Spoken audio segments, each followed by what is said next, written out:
Hello കൂട്ടുകാരെ, ഇന്ന് നമുക്ക് വാഴപ്പിണ്ടി തോരൻ വയ്ക്കുന്നത് എങ്ങനെയാണെന്നൊന്ന് കാണാം. ഞാൻ ഇടയ്ക്കൊക്കെ ഇങ്ങനെ വെട്ടുന്ന എൻ്റെ അടുത്ത ദിവസങ്ങളിൽ ഞാൻ ഇങ്ങനെ പിണ്ടി എടുത്ത് തോരൻ വയ്ക്കാറുണ്ട്.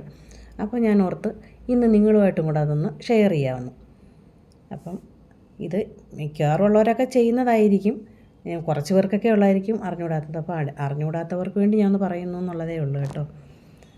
അപ്പം ഇതിങ്ങനെ പിണ്ടി ഇങ്ങനെ വെട്ടിയെടുത്തിട്ട് നമ്മൾ അതിങ്ങനെ അതിൻ്റെ പോള ഇങ്ങനെ ഇളക്കിയും കളയണം. ലെയറായിട്ടിരിക്കുന്നതുകൊണ്ട് നമുക്ക് പാടൊന്നുമില്ല അത് ഇളക്കി മാറ്റാൻ. ഞാൻ ചെയ്യുന്ന കാണുമ്പോൾ നിങ്ങൾക്ക് ഇച്ചിരി പാടായിട്ട് തോന്നുന്നെങ്കിലും പാടൊന്നുമില്ല, വളരെ ഈസിയായിട്ട് നമുക്ക് ഇളക്കിയെടുക്കാൻ പറ്റും. അപ്പോൾ ഇത് ഈ കിഡ്നി സ്റ്റോണിൻ്റെ അസുഖമൊക്കെ ഉള്ളവർക്ക് വളരെ നല്ലതാണ് കേട്ടോ. വേറെ എന്തെങ്കിലും അസുഖത്തിനൊക്കെ നല്ലതാണോ എന്ന് എനിക്കറിയത്തില്ല. അങ്ങനെ ഉണ്ടെങ്കിൽ വേറെ എന്തിനൊക്കെ നല്ലതാണെന്ന് അറിയാവുന്നവർ ഒന്ന് കമൻറ്റ് ചെയ്യും.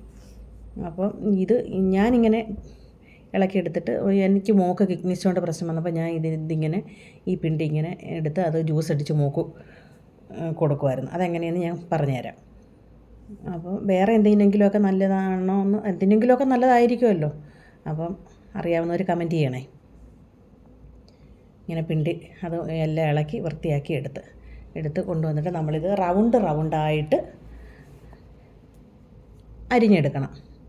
അപ്പോൾ ഇതിന് നാരുണ്ട്. അപ്പോൾ ആ നാര് ഇങ്ങനെ നൂല് പോലെ ഇരിക്കുക. അത് ഇങ്ങനെ റൗണ്ടായിട്ട് കട്ട് ചെയ്യുമ്പോൾ നമുക്കത് വിരലെ ഇങ്ങനെ ചുറ്റി ഇങ്ങനെ എടുക്കാം. ഇങ്ങനെ വീട്ടിൽ അമ്മമ്മയൊക്കെ ചെയ്യുന്നത് ഞാൻ കണ്ടിട്ടുള്ളൂ കേട്ടോ. അമ്മയൊക്കെ ഇത് എന്തോരം തോരൻ വെച്ച് തന്നിട്ടുണ്ടെന്നറിയാമോ. അന്ന് ഞങ്ങളുടെ വീട്ടിലാണെങ്കിൽ ഞങ്ങൾ ഒരുപാട് അംഗങ്ങളുണ്ടായിരുന്നു. അച്ഛൻ, അമ്മ, ഞങ്ങൾ 5 പേര്, പിന്നെ വല്യമ്മച്ചിയുടെ 2 മക്കൾ, ഞങ്ങളങ്ങനെ കുറേ പേരുണ്ടായിരുന്നു. അപ്പോൾ അത്രയും പേർക്ക് കൂടെ വേണ്ടിയിട്ട് ഒരുപാട് ചെയ്യണേ. അപ്പോഴും എന്നാൽ പോലും അമ്മ ഇങ്ങനെ ചെയ്തു തരുമായിരുന്നു. അപ്പോൾ ഞാനിത് ചെയ്തപ്പോൾ അമ്മമ്മയെ ഓർത്ത് കേട്ടോ. ഇത് ചെയ്യുമ്പോൾ മാത്രമല്ല ഓരോ സമയത്തും ഓർക്കാറുണ്ട്. അല്ല, ഇതിങ്ങനെ റൗണ്ടായിട്ട് കട്ട് ചെയ്ത് ആ നാര് നമ്മളിങ്ങനെ വിരലെ ചുറ്റി ഇങ്ങനെ എടുക്കണം. അപ്പോൾ ഇങ്ങനെ ഈ റൗണ്ടായിട്ട് കട്ട് ചെയ്തത് കണ്ടോ, ആ കട്ട് ചെയ്യുമ്പം ആ റൗണ്ടായിട്ട് കട്ട് ചെയ്തത് നമ്മൾ എടുത്ത് മിക്സിയുടെ ജാറിലോട്ട് ഇട്ട് അടിച്ചാൽ അതിൻ്റെ നീരെടുക്കാം. എന്നിട്ട് ഉപ്പും സ്വല്പം കുരുമുളക് പൊടിയും കൂടെ ചേർത്ത് കുടിക്കുന്നത് നല്ലത്. അപ്പോൾ ഞാൻ മോക്കാണെങ്കിൽ കിഡ്നി സ്റ്റോണിന് മോക്ക് കൊടുത്തതെന്ന് വെച്ചാൽ മോക്കിങ്ങനെ ഉപ്പും കുരുമുളക് പൊടിയൊന്നും വേണ്ട. ഇങ്ങനെ റൗണ്ടായിട്ട് കട്ട് ചെയ്തത് മിക്സിയുടെ ജാറിലോട്ടിട്ട് അടിച്ച് അതിൻ്റെ ആ നീര് എടുത്താൽ കൊടുത്താൽ മതിയായിരുന്നു.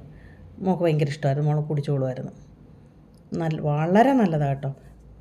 ഞാൻ വീണ്ടും പറയുന്ന കിഡ്നി സ്റ്റോണിൻ്റെ അസുഖമുള്ളവർക്ക് വളരെ നല്ലതായത്. ഇങ്ങനെ റൗണ്ടായിട്ട് കട്ട് ചെയ്താണ്ട് ആ നാര് മൊത്തം എടുത്ത് മാറ്റിയിട്ട്, നമ്മളിപ്പം കൂടുതലും വിഷമൊക്കെ ഉള്ള പച്ചക്കറികളല്ലേ കൂടുതലും എല്ലാവരും ഉപയോഗിക്കുന്നത്. അതുകൊണ്ട് റൗണ്ടായിട്ട് മൊത്തം കട്ട് ചെയ്തെടുത്തിട്ടുണ്ട്. റൗണ്ടായിട്ട് കട്ട് ചെയ്തെടുത്തിട്ട് ഇങ്ങനെ 2 or 3 അത് നമ്മുടെ കയ്യിൽ എത്രയും പിടിക്കാൻ പറ്റുമോ അത്രയും, ഓരോരുത്തർക്കും പറ്റുന്നതനുസരിച്ച്. ഞാനിപ്പോൾ 3 എടുത്ത് വെച്ചാൽ ഇങ്ങനെ അരിയുന്നത്. ഇങ്ങനെ കുഞ്ഞായിട്ട് ഇങ്ങനെ അരിഞ്ഞ് എടുക്കാം. പിന്നെ നിങ്ങൾക്ക് സമയമില്ലെങ്കിൽ വേറെ എളുപ്പമാർഗ്ഗമുണ്ട് കേട്ടോ. ഇങ്ങനെ റൗണ്ടായിട്ട് കട്ട് ചെയ്തിട്ട് അത് ചോപ്പറിനകത്തോട്ടിട്ട് ഒന്ന് പിടിച്ചാൽ മതി.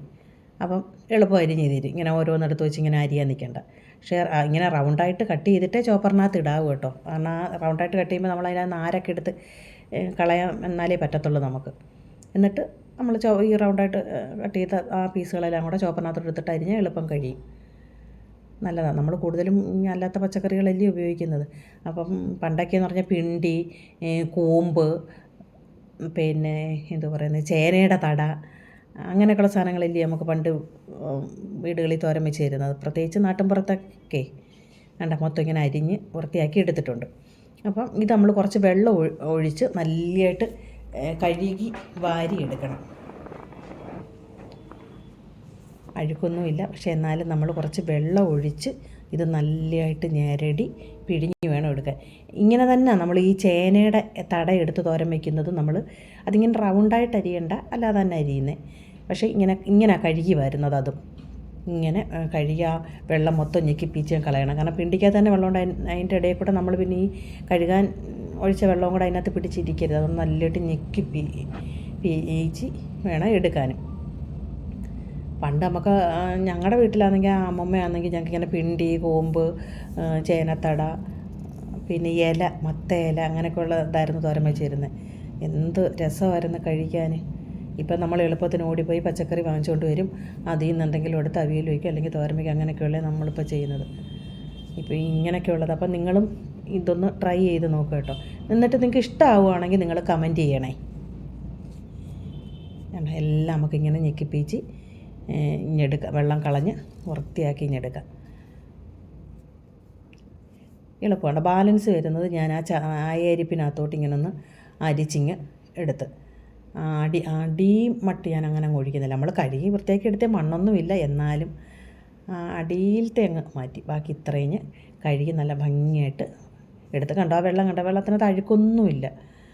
കാരണം വളരെ വൃത്തിയുള്ള സാധനമാണ് ഈ പിണ്ടി, പ്രത്യേകിച്ച് ഈ പിണ്ടി എന്ന് പറയുന്നത്.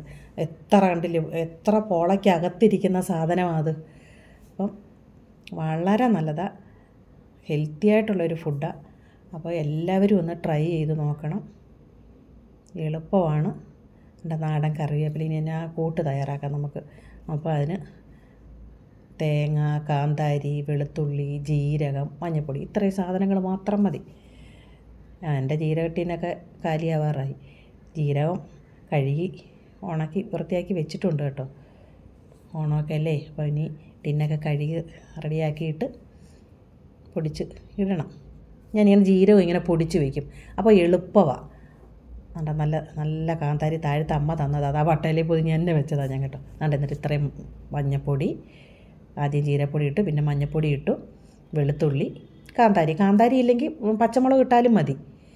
വെളുത്തുള്ളി ഞാൻ ഫ്രീ ആയിട്ടിരിക്കുന്ന സമയത്ത് ഇതുപോലെ പൊളിച്ച് വൃത്തിയാക്കി അങ്ങ് ഫ്രിഡ്ജിൽ വയ്ക്കും. അപ്പം നമുക്ക് എളുപ്പമാണല്ലോ. വേണ്ട, തേങ്ങ ഞാൻ മൊത്തവും കൂടി ഇട്ടങ്ങ് അരയ്ക്കത്തില്ല, കുറച്ച് തേങ്ങ ഇട്ടേ ഞാൻ അരയ്ക്കത്തുള്ളൂ. എന്നിട്ട് ബാക്കി അരച്ചത് മറ്റേതിനകത്തോട്ട് ഇട്ടൊന്ന് ഞെരടി അങ്ങ് ചേർക്കും. കാരണം മൊത്തം കൂടെ വരിയിട്ട് എല്ലാം കൂടെ അങ്ങ് പൊടിയായിട്ട് അങ്ങ് അരഞ്ഞു, എനിക്കത് ഇഷ്ടമല്ല. അതുകൊണ്ടാണ് ഇത് വളരെ എളുപ്പം ചെയ്യാവുന്നതാണ്. പാത്രം അടപ്പയിലോട്ട് വെച്ചിട്ട് അതിനകത്തോട്ട് വെളിച്ചെണ്ണ ഒഴിച്ച് കടുകും ഇട്ട് 2 വറ്റൽമുളകും ഒക്കെ ഇട്ട്, എന്നിട്ട് ഞാൻ ഉഴുന്നിൻ്റെ പിളർപ്പ് ഇവിടെ ഇരിപ്പുണ്ടായിരുന്നു, അപ്പോൾ അതാണ് ഞാനിടുന്നത്. ബോൾ ഉഴുന്നായാലും മതി കേട്ടോ. ഞാൻ കൂടുതലും ഉഴുന്നാണ് ഇതിനിടുന്നത്. ആ ഉഴുന്ന് ബ്രൗൺ കളറാവുമ്പോൾ നമ്മൾ കഴുകി വൃത്തിയാക്കി അരിഞ്ഞു വെച്ചിരിക്കുന്ന ആ 2 കറിവേപ്പിലയും കൂടി ഇട്ട് കൊടുത്തേ കേട്ടോ. അരപ്പിനകത്ത് ഇട്ടിട്ടുണ്ടായിരുന്നു, എന്നാലും 2 കൂടി ഇട്ട് കൊടുത്ത്. അരിഞ്ഞു വെച്ചേക്കുന്ന പിണ്ടി എടുത്ത് നമ്മൾ ഇതിലേക്ക് ഇട്ടിട്ട് ഉപ്പുമൊക്കെ ഇട്ട് ഒന്ന് ഇളക്കി കൊടുക്കും. ഇതിനകത്തോട്ട് ചെറുപയറോ പിന്നെ വൻപയറോ ഒക്കെ വേറെ പുഴുങ്ങി ഇട്ട് ഇതിനകത്തോട്ട് ചേർക്കുന്നത് നല്ലതാണ് കേട്ടോ. ഞങ്ങൾക്കിവിടെ എല്ലാവർക്കും ഈ ഉഴുന്നുപരിപ്പ് ഇടുന്നതാണ് ഇഷ്ടം, അതുകൊണ്ട് ഞാൻ കൂടുതലും ഉഴുന്നുപരിപ്പാണ് ഇടുന്നത്. എന്നിട്ട് അരപ്പും നടുക്കോട്ട് ഇട്ട് കൊടുത്ത്, എന്നിട്ട് നമ്മൾ, കാരണം ഈ അരപ്പിന് കൂട്ടത്തിൽ തന്നെ ഞാൻ അന്നേരം തന്നെ അങ്ങ് അരപ്പോട് ഇട്ട് കൊടുത്തതാണ് കേട്ടോ. കാരണം വെള്ളം ഒക്കെ കൂടുതലുള്ള സ്ഥിതിക്ക് ഒന്നിച്ച് വെള്ളമൊക്കെ അങ്ങ് പറ്റട്ടെന്ന് ഓർത്ത്. എന്നിട്ടൊന്ന് അടച്ച് വെച്ച് കുറച്ച് നേരം ഒന്ന് അടച്ച് വെച്ചാൽ മതി. എന്നിട്ട് കുറച്ച് കഴിഞ്ഞ് നമ്മൾ അത് തുറന്നൊന്ന് എല്ലായിടമൊക്കെ അരപ്പ് പിടിക്കാനൊന്ന് നല്ലതായിട്ട് ഇളക്കിയൊക്കെ വൃത്തിയാക്കി എടുക്കണം. നല്ലതാണ് കേട്ടോ. ഞാൻ ഒരുപാട് പ്രാവശ്യം പറഞ്ഞെന്ന് തോന്നും നല്ലതാണ്. അപ്പം നിങ്ങളും ട്രൈ ചെയ്ത് നോക്കണേ. ഇപ്പം പിന്നെ ടൗണിൽ താമസിക്കുന്നവർക്കോ